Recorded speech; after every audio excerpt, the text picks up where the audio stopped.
Hello, everyone. Welcome back to another exciting episode of Digital Data. We were on a commercial break, which was very healthy. Now we are back and better than we left. My name is Cecilia Maundu. I'm a digital security trainer. I'm also a broadcast journalist. I work at the intersection of technology, journalism, and human rights.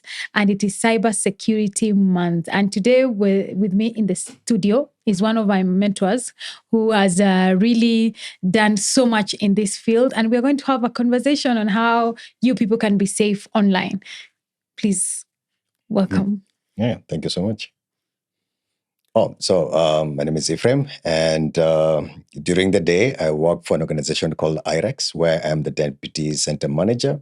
And I am the safety trainer when it comes to digital safety and security, where we use a holistic approach to training. So by that we mean the human aspect, and also which also incorporates the behavioral aspects in itself. When not with IREX, I am consulting for organizations around the world, be it for just safety trainings. It can be heat trainings, which that is for hostile environments, or just general trainings. At times, I do even provide field support. By that, I mean going down on the ground and providing support. For example, I don't know whether Netflix you will see Business of Drugs, and also Anthony Bourdain. When he was in Kenya, I was the lead when it comes to the risk and safety. But also, besides that, also emergency support. If you're in severe trouble, that's part of my work, where not only just within IREX, but also for the other organizations where we conduct risk assessments and we try to hold your hand through. That's generally in a super nutshell. That's what I do. Thank you so much for making the time to be here. This has been long overdue. We've been planning to do an episode for the longest time. Thank you so much for availing yourself. So it's Cybersecurity Month.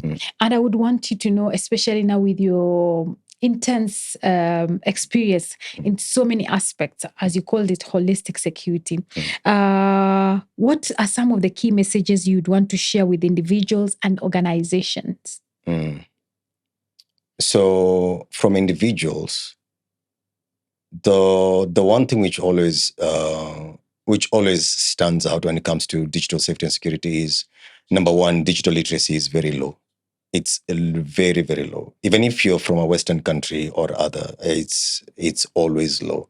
Many people don't understand how technology works, and there is always assumptions, but it's also easy to understand why. When you tell somebody that I'm going to hit you with a car, they can see a car, so they take measures in advance. But when you tell somebody that you can be hacked or will send you a virus, because they can't see it, they can't feel it, so they don't have an emotional connection, so they don't invest much into it. And a lot of it has to do with also the literacy part. So if you don't know how tech works, then you don't know where the concerns or challenges could be, so you don't even know how to mitigate it. And even in some instances, poor digital literacy tends to lead to higher exposure or even elevated levels of anxiety, which can be concerning. So that's the first one. The second one is behaviors. The way we behave tends to impact our digital safety and security itself. And this, it's not necessarily at the fault of the user or the human, be it within the organization or just as an individual. At times, it could be your psychological state that led you to conduct that behavior. Or it is these things that we normally like to do because of convenience. For example, saving passwords on a browser, where it's difficult for many people to understand that when your stress levels are elevated or you're experiencing high levels of trauma, and somebody calls you and pressures you for you to do something, and you don't have your laptop there, you might go to another random laptop, open it. You might not see that it's asking you to save the password on the browser. You'll just click automatically, but it's because your brain, it's not in the thinking state. It's probably in the emotional state or survival state, and that leads to that behavior. So yeah, that's one of the advices I would say. Organizations invest a lot in digital literacy, and also for organizations where trauma is a concern, creating a trauma-informed workspace is so critical. I'd highly advocate for that. Yeah. Something you've said is so profound, the issue of digital literacy. There is the notion that just because you know how to operate your phone, that is digital literacy. And nothing could be further from the truth. And I've seen so many organizations trying to bring in the issue of digital literacy, but not at the pace that it is actually needed. So if there's anything COVID-19 underscored is the importance of being online. I'm just from doing a digital security training online, which I had never done before COVID. So how has the landscape of cybersecurity evolved in the recent years? And what should people focus on that might not have been a concern before? So one thing post-COVID, even during COVID, one thing which came out is, yes, some very simple basic attacks got just spiked up. For example, phishing attacks really spiked up as a lot. But that tends to inform you on something which many people may not be aware of. You remember, if you ask your parents about how they learned about technology, they will say they went to college. Yeah, they went and learned about introduction to computers and so forth. The packages. But right now, if anybody who's a parent and you ask them, can your child use your mobile phone? They say yes, and they're actually experts to it. Then you ask them, did your child go to school to learn introduction to mobile? They'll say no. So that should be able to inform you that people are now more knowledgeable that if I know A to Z, 0 to 9, or whatever alphabets you are in the part of your world, they can use technology. They don't have to go through like a learning curve through a school and so forth. So that informs us and everybody, whether you're an individual or an organization, is your threat sources are no longer from people with specific technology skills. It is anybody who understands who knows the alphabets or numbers. So it can even be a child, like there's one of my godsons. He was hacking his school kids, his classmates, and he was just at that time 11 years old. He just needed to know to use social engineering skills to trick their colleagues on his classmates, and guess what the password could be. So threats can come from anywhere. It's now imperative that we have to think about how do we layer our safety by not ignoring the most simple and basic of things. Yeah. Kindly, for the sake of our audience who don't know what is phishing, just use a layman's language for them to understand. So layman's way, phishing is a psychological form of attack which tends to trick you to carry out a specific action. So by that I mean it's either they trick you to either click on a link which then downloads a specific malware, for example, like in what we saw like in India, where men were sending links to women so they can click on it and then they will get the GPS location of where the young ladies are, and then it will lead to actual stalking. Or it could be like a file is sent to you and you are encouraged to click on it and download it and open it. And that leads to maybe a spyware downloading onto your phone or onto your laptop and so forth. Or it could be what we used to know a long time, where a prince will send you an email and say, hey, you've won money, or I've gotten money, please assist me, get it.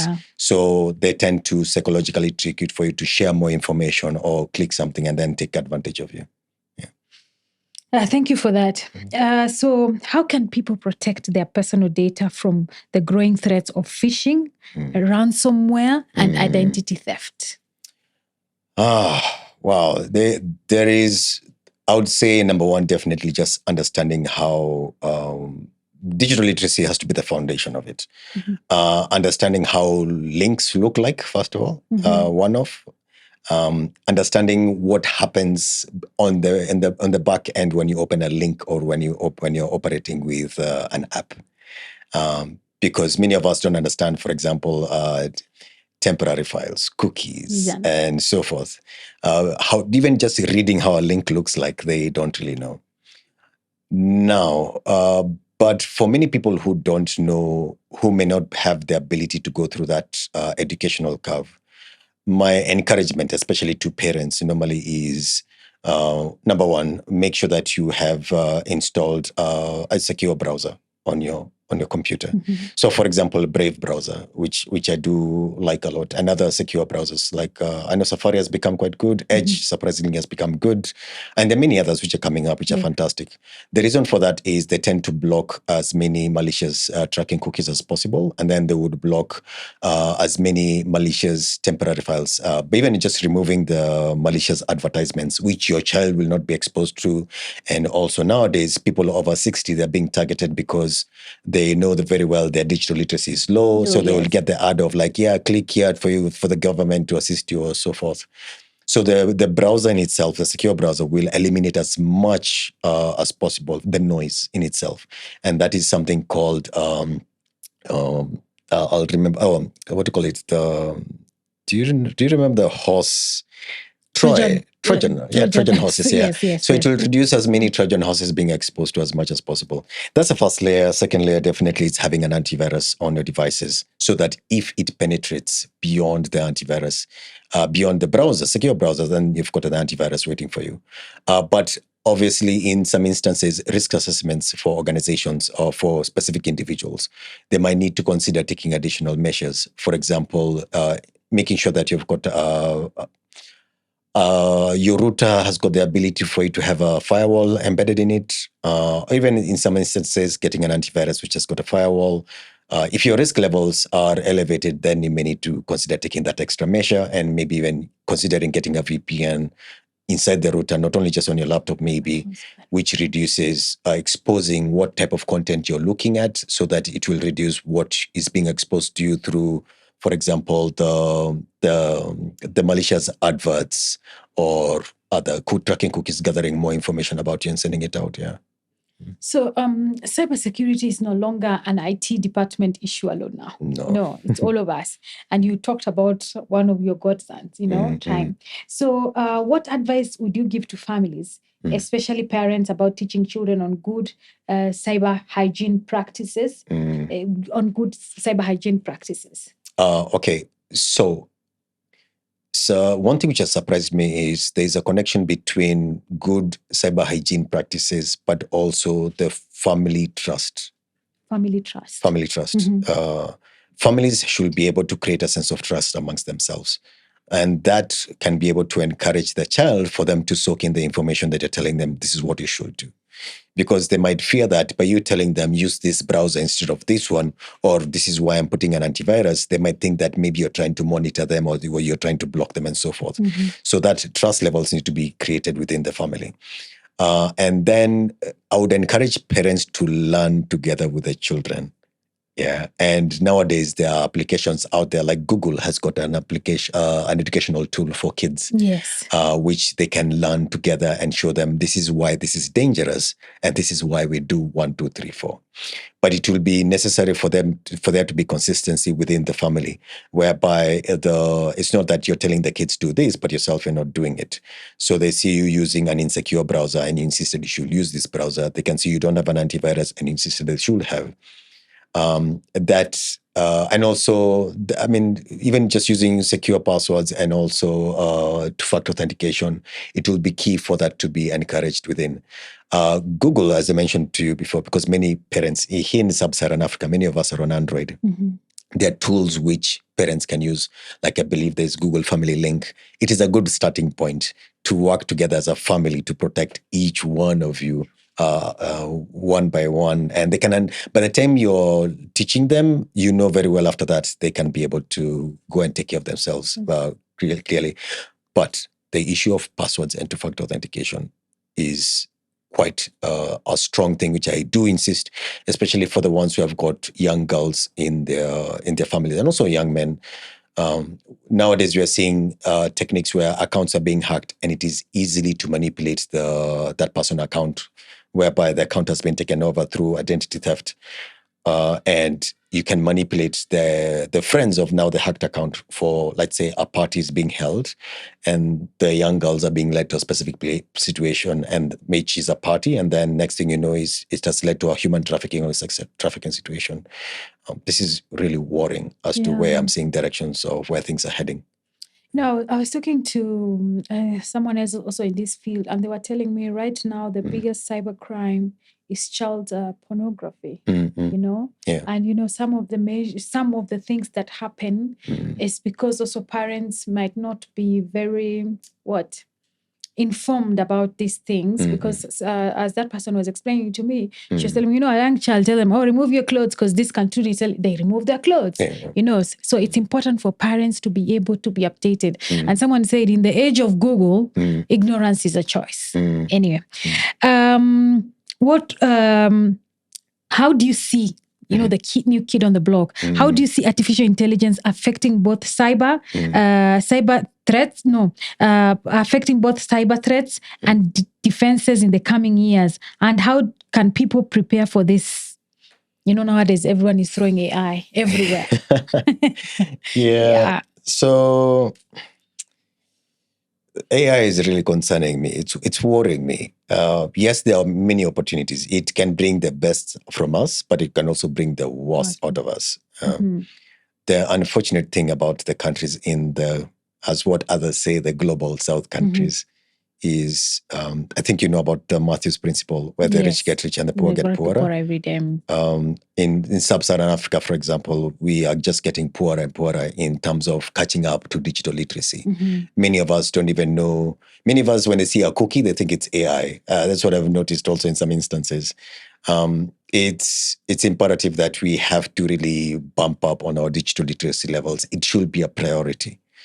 As much as possible. So by the time people are getting to the AI, they now know what AI is well and how to use it well, and also how to counter it adequately. Like right now, I'm sure you're seeing many advertisements pop up and they've been used AI to generate it. Now imagine what it can be used to now create a situation of misinformation, disinformation during election time. Or even carry out, like maybe religious extremists can be able to use it and much more. This is really concerning me and worrying me. So there is a lot that needs to be carried out from the education sector, but also from an individuals as ourselves. So there's not only from government level, but also from individual and also corporates in itself. We should make it a priority. I could go really more in depth into this, but it really concerns me as to how young men as maybe 14 and 16 years old, they can create the instability in a whole country and in a very coordinated way, because they're like, you know what, we don't want to do exams. So they can use AI to manipulate the systems, and whereby they know very well the leaders who are in their 40s and 50s, they don't know how to use AI properly. So they can use the AI to manipulate and change a lot. And then next thing you know, even creating a coup in a country by using AI by 14-year-olds, it's very easy. Speaking of corporate, unfortunately, they look at cybersecurity as more of something that takes than gives, So also, how do we create a paradigm shift from this? That's why they spend less money on trainings. Yes, and we've seen it even in Kenya, where you hear banks lose crazy money. It's just because they can't tell us in the public, because we'll all get our money there and put it under our mattress. Because if you can't protect my money, why should it be with you? So what are some of the key things that we can do to bring this, change this mindset? Because one thing we also tell people in a digital security training, you have to be very intentional. Because we can tell you so many things, Brave browser, VPN, and then after you live there, it's too much work, I'll not do it. I know. So with that, being in this field for such a long period, the one thing which I see is we need to be focusing a lot on the attitudes, especially as trainers. The attitudes that you want to impact on the participants. That digital safety, even just digital literacy, is very easy. It is not just for you must have gone to university to execute, to learn how about technology and then use it. Digital literacy is very simple. Then digital security is very simple. Using non-technical language, using technologies, terminologies which super simplify what it means, and try to localize the content as much as possible. I am guided a lot by the Frere's book, which is Pedagogy of the Oppressed. I think we must have talked before about, whereby as much as you are getting a lot of the content from abroad, from the West, we have to put that aside first sit down with the people, get to hear them, get to hear how they narrate story, how they pass on knowledge, and then use that method to pass on the knowledge to them. And so far, by using that approach in nearly all of the trainings I've conducted, behavior change has been quite high. People have employed skills immediately. At times, we tend to push, like again, still in that book where they talk about the banking system, whereby us as trainers, we just dump information on them rather than taking their time to learn, to see, do they really need this? And also, what am I learning from them so that I can adopt my training for them and then learn again from them on what they've applied and try to tweak my training consistently. So as a trainer, it's not just a matter of training, even take that as an opportunity to humble yourself, to learn from them consistently, do feedbacks once in a while, and then start impacting change consistently. Make it more of a symbiotic relationship. Exactly, yes, where you learn from them.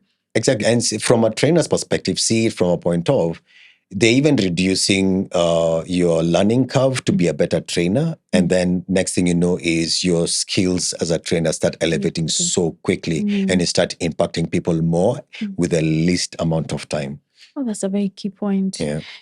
When it comes to Internet of Things, which nowadays, like, so what role do Internet of Things devices play in today's cyber threats? Remember, nowadays we are living in even the fridge can, they can even tell you when it's time to go for shopping. I've never seen one. Threats, and how can people secure their devices at home and in their workplace?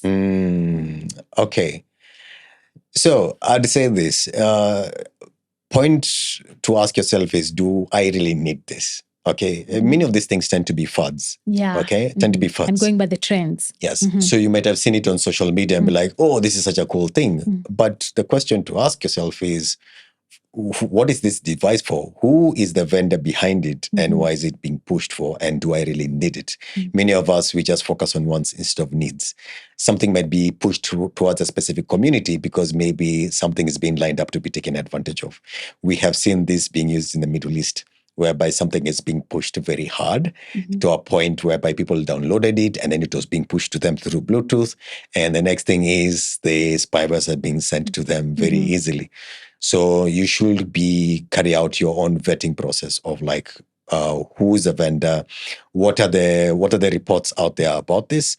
And if possible, I'd say build solidarity and maybe just network with techies who can advise you on, do you need that tech or not? Yes, first of all. Is it secure? Is it credible? Can it get better support? And that support part is, in case there are vulnerabilities, can it be fixed very quickly? For example, there's this camera. I will not name the company, but it was sold. It was very popular, but later people got to learn that it can be broken into very easily, and then your video feed is out in the public. So that's where now, if it can be serviced very quickly when there are gaps into it, that is something key to identify. And also something else.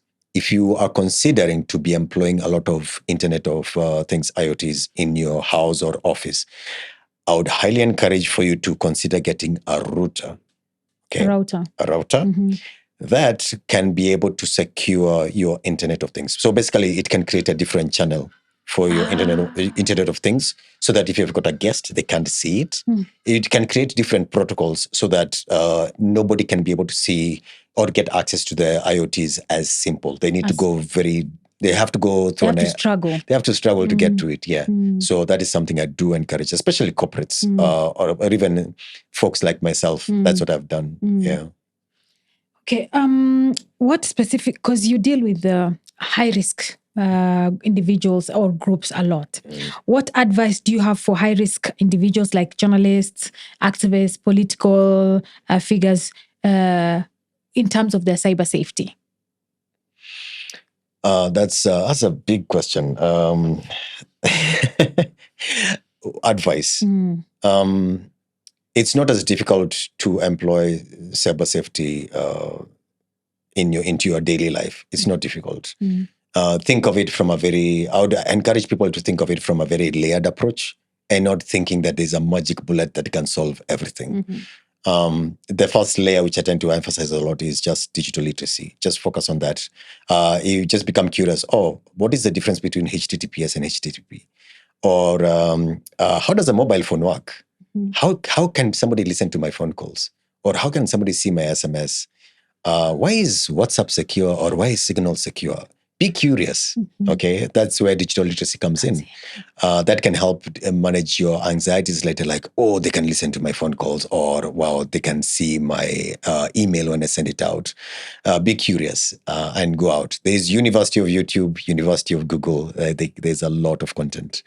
And then now, which I'm so glad to see more and more trainers now like you and many others who are coming up, who can be able to now take this training down and down. I'd encourage them to look out for them. There are now online courses which can guide, and many of them are free. Second layer of safety definitely is digital literacy tends to lead to digital situation awareness. And then the next layer is digital hygiene. That's where the browsers and antivirus come in, secure ones.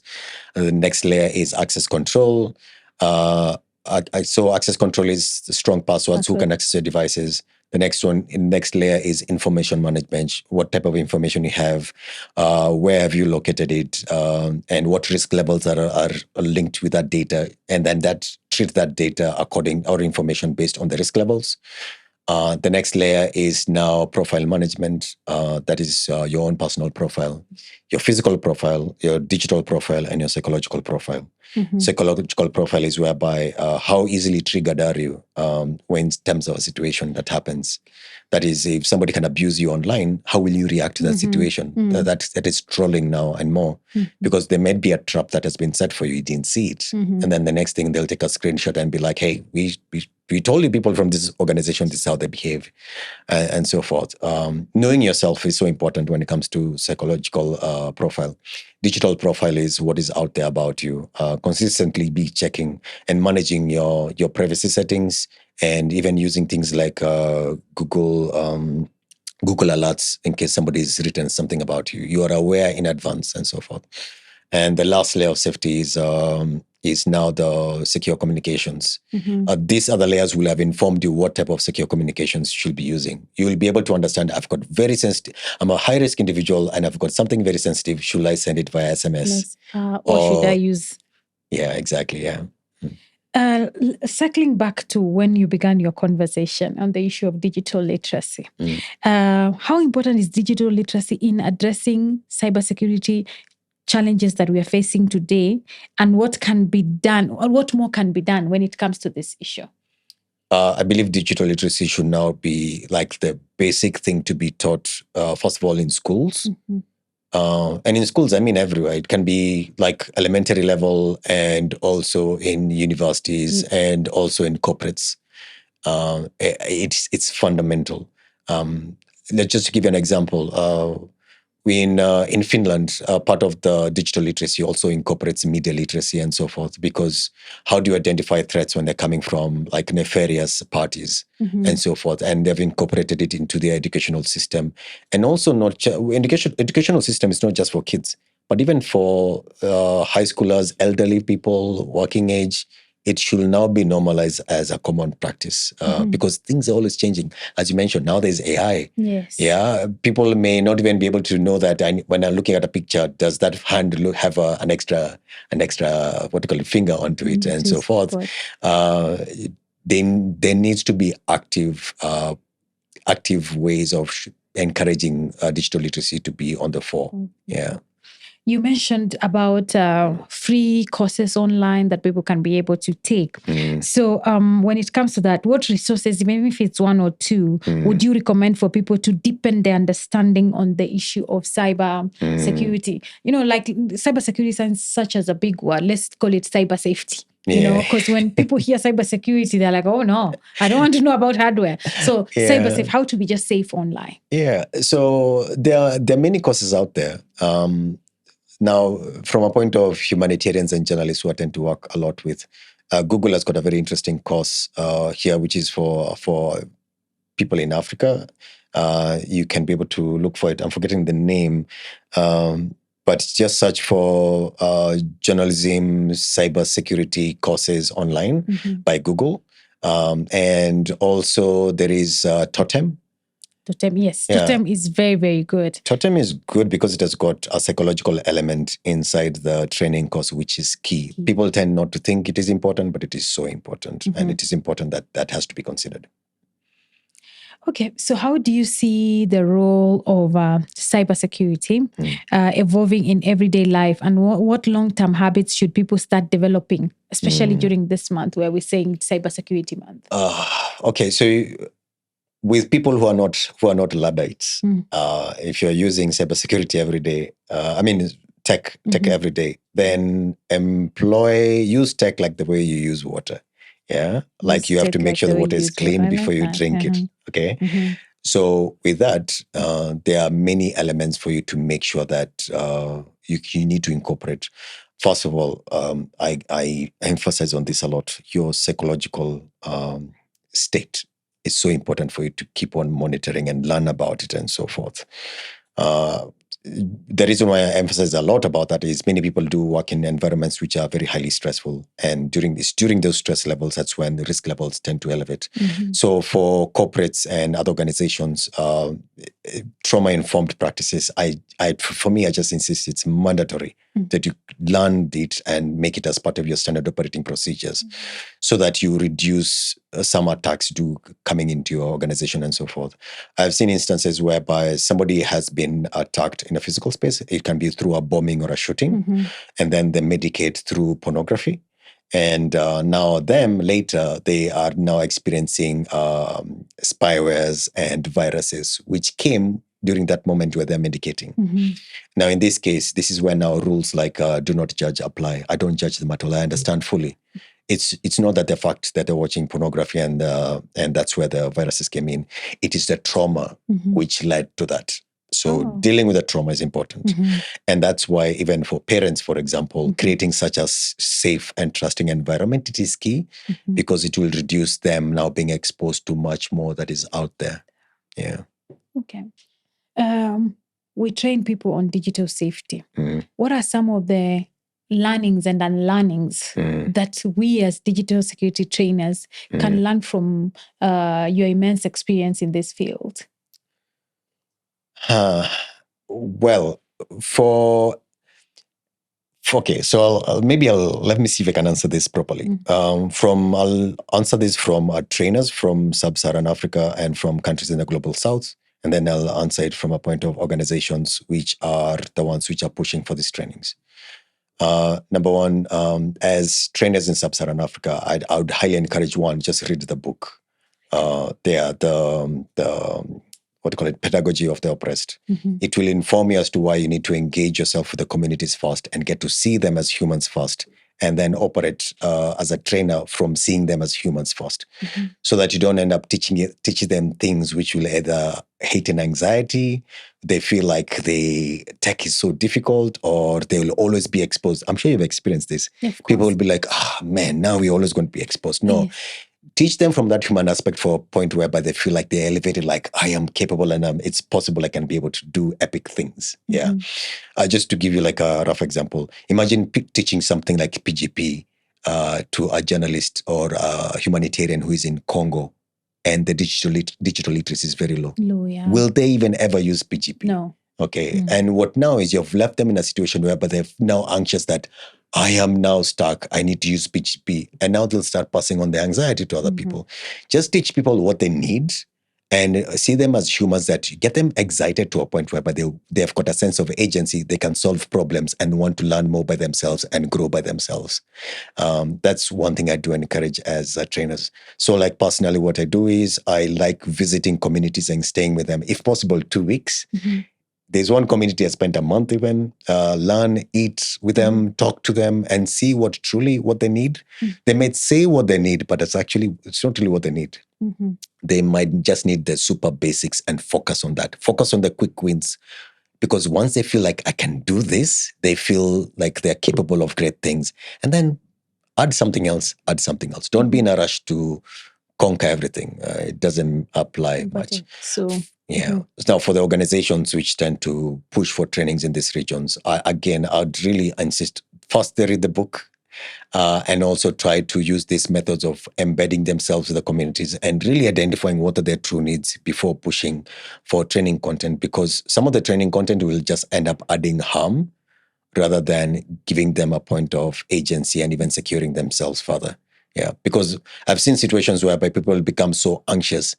There's one fellow who was walking around the airports. He was so anxious about the walkie-talkies and the CCTVs to a point he ended up being arrested at the third airport. And that is because he was not given proper training. Yeah. As we come to the tail end of this conversation, what are some of the low costs? Because, people are scared. It's such an expensive venture. That's why organizations try to, they sit in the hope nothing will happen. What are some of the low-cost cybersecurity measures that small to medium-sized businesses can implement during this month?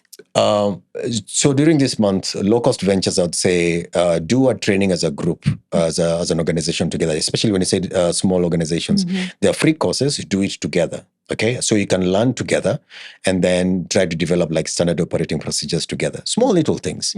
Next thing is insist everybody operates with secure applications. Here we are talking about the WhatsApps, the Signals. If your risk levels are elevated, and using secure browsers like Brave, Edge, or Safari, etc.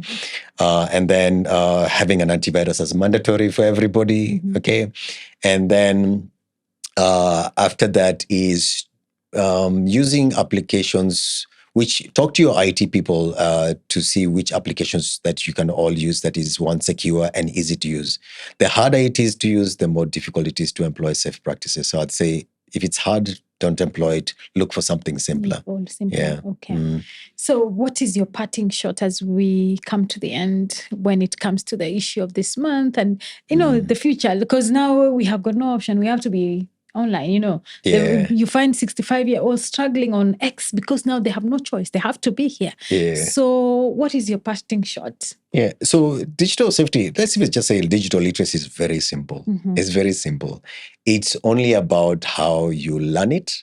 Try to look for, if you're somebody who's interested to learn, look for somebody who can train it to you in a very simple way.